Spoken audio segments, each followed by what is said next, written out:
Well, I am at Lan Su Chinese Garden today, and it's a special event. It's a floral event showcase, and I'm with Leanne. And Leanne, this was actually a brainchild of you and another gentleman. Travis Rigby and I were having coffee one day, and we were thinking, wouldn't it be fabulous if we could have floral design in the garden during Mumvember?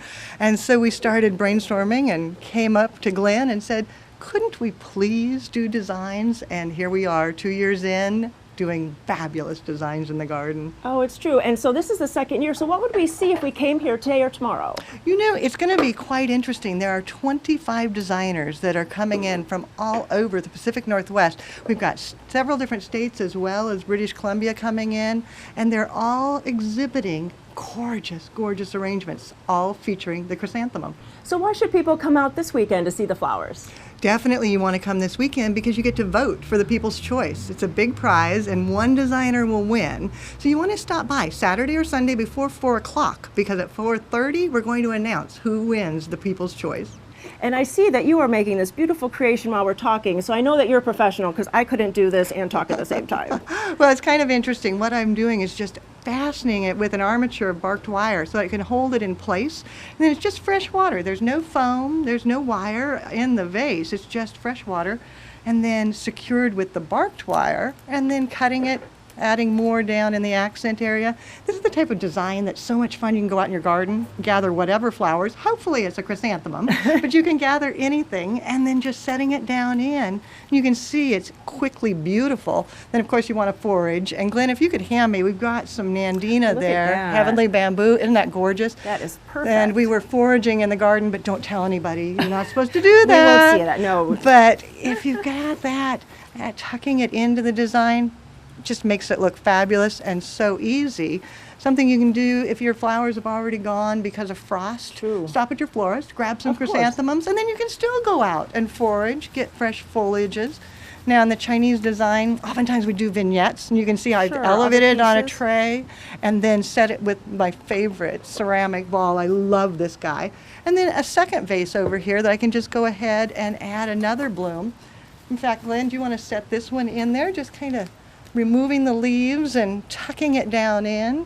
So this isn't really a specific traditional Chinese design, but maybe in essence it is. It is interpretive Okay, design. We'll definitely. say it's the American version of Chinese design, a la Floral Design Institute. Well, it is so beautiful here, but I want to talk to Glenn so we can hear more about what's going on this weekend.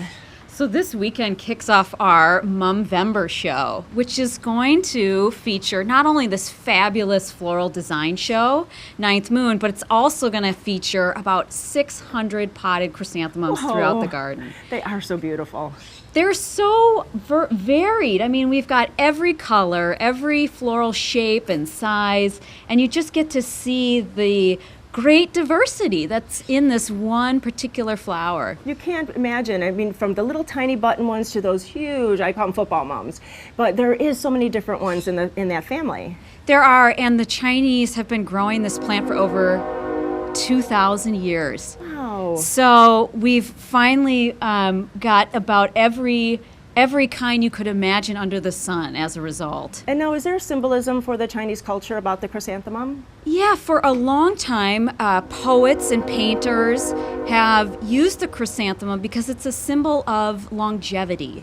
So it tends to bloom in the fall, and blooming in the fall is thought to be like the blooming of old age, when we kind of come into our own finally. So it's a very revered, very loved plant in the Chinese culture. And what other events are happening in Mumvember? So throughout the month, in addition to all the potted mums you'll see, Leanne's group is going to be doing floral demos each weekend. Nice. So people can come down on a Saturday and Sunday and see some of our local floral designers and their great talents doing arrangements that people can do in their own homes. Oh, that's great. And people should really come down as soon as they can. And why is it important to come in these next few weekends? Well, the garden is actually going to be closed for the last week in November, starting on the 23rd. So it's important that people come down now to see all these great moms, to check out the floral designers. This first weekend, today and tomorrow, there's going to be the 9th Moon show. And then the following weekends, we'll still have all the potted chrysanthemums up, and people can come check out the demos. And what's going to go on during the closing time of the garden? What's going on?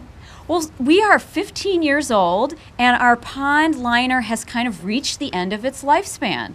So we're going to take the time to replace that and make some additional upgrades to the pond so that it's beautiful and lasts for the next 15 years.